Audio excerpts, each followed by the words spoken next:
Dennis Wolf versus GOODVITO Vitaly Ugolnikov. Now, on paper, this is ridiculous. We shouldn't even do this comparison. Of course, when you guys request one, I'm going to do it either way.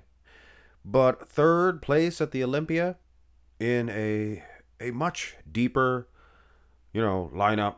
The roster was much thicker back in 2013. Dennis Wolf placed third. And nowadays, a lot of people say, oh, it's a weak lineup. It's a weak roster we have in 2025. And this guy, GOODVITO, placed 10th. So on paper, Dennis Wolf is destroying this man. But take a look, folks.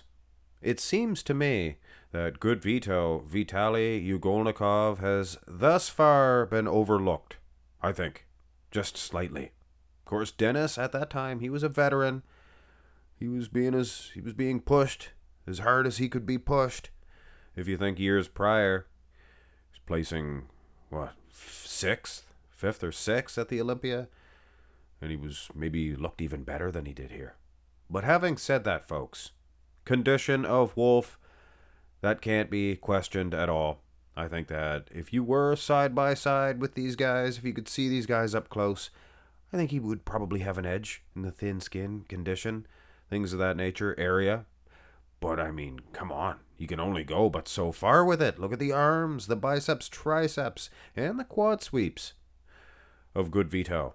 And dare I mention the calves. Yes, the calves from the front. I did a best calves of 2025 video, and you guys criticized me. I should have showed the front, and I should have. I criticized myself. You guys were correct on that. So I apologize. Absolutely. GOODVITO destroying Dennis Wolf on that aspect. So I do like him in the front double. But then there's the front lat.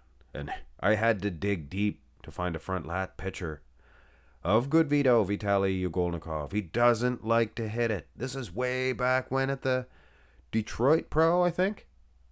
So it's plain to see that the angle, it's not correct. Makes him look wider than I think he really is. GOODVITO, I mean. Because Dennis Wolf, he absolutely has one of the best, I should say, front lat spreads of all time. He might even be better than Andrew Jacked. I'm just joking. Hey, if Milos says it, it's gotta be true. Milos is the man. Absolutely. So, go to the side chest development with kind of a, you can't judge that picture of GOODVITO in the front lat, but I think it's a saving grace. Dennis Wolf would beat him in that shot, so I guess here to the side chest, we are a tie game, and I know I can almost hear you guys now. But Max Muscle, you have missized this one. Dennis, he used to bend at the knees quite substantially, and you can't see the full feet here. And he just touches the end of his toes, and he goes tippy-toe. That's why his foot's up so high. But anyway, gotta explain that to you authorities of size. But I think it doesn't matter. I could have made Dennis Wolf even smaller. I just like the package that he presents. The lower half, even. Considering that GOODVITO, he has some massive wheels compared to most of today's competitors.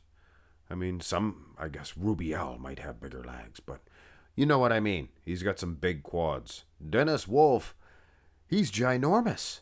Look at the package down there. The hamstring, he's one of the first guys to just sit on that hamstring. Unbelievable.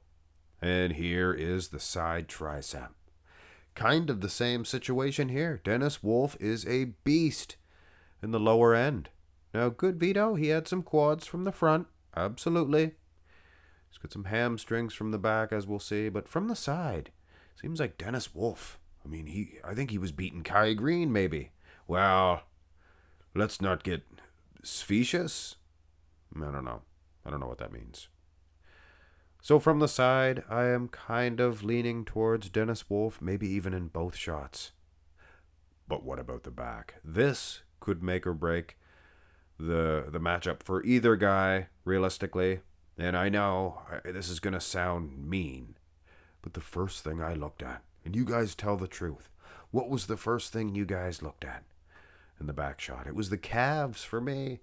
Dennis, he's got a long shin bone, and that's a big space to just look at. Kind of like one of those big cartoon werewolves, though. They had the big long feet at the end. You know what I mean? So I kind of worked with this gimmick. But in terms of the back itself, I kind of prefer GOODVITO.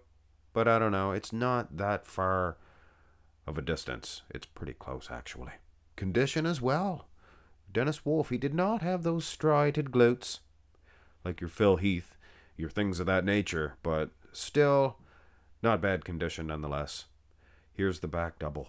And in both situations, I would suggest their traps are a little overpowering compared with the lats. I guess that is the opposite of, speaking of Kai Green earlier, he was the exact opposite of Dennis Wolf. Big delts on Wolf, great big arms, long arms on this GOODVITO. I bet you he has a 6'4" reach. So he could have been a boxer or something of that nature. I kind of prefer the back development. It's a little cleaner, a little neater for GOODVITO, Vitaly Ugolnikov. And perhaps winning on the lower half? I don't know. He bends at the knees so substantially. Dennis Wolf standing a little straighter in that department. But again, if you're going to look at the legs, you cannot excuse those calves. And I am sure Dennis Wolf, he had something go wrong with one of his calves, and then what's he going to do?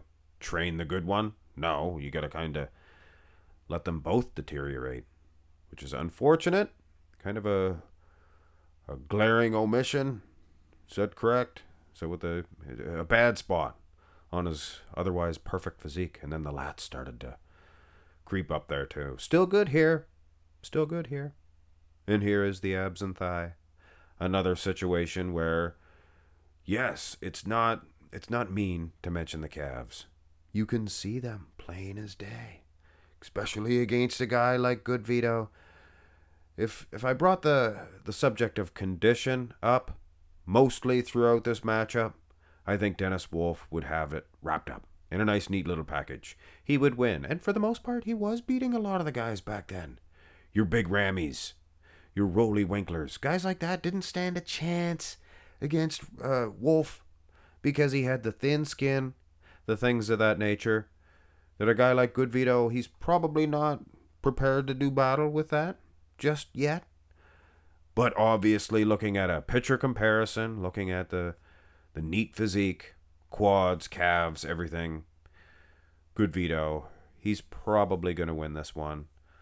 But at the end of the day, if you want to know who actually would win, well, Dennis Wolf would. This is third at the Olympia, and I don't want to draw that card because that doesn't really matter. The grand scheme of things doesn't matter that it was a stronger time in bodybuilding and a better placing. I mean, that kind of matters.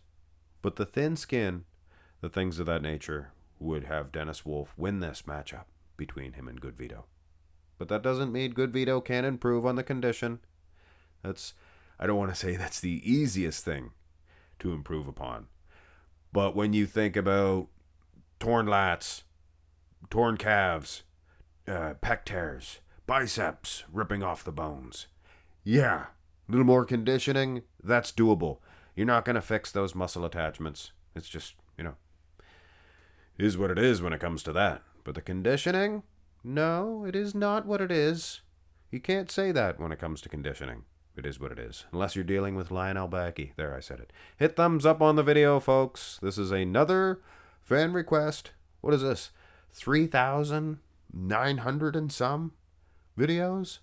And I thank each and every one of you for every one of those videos. Have a nice one, folks.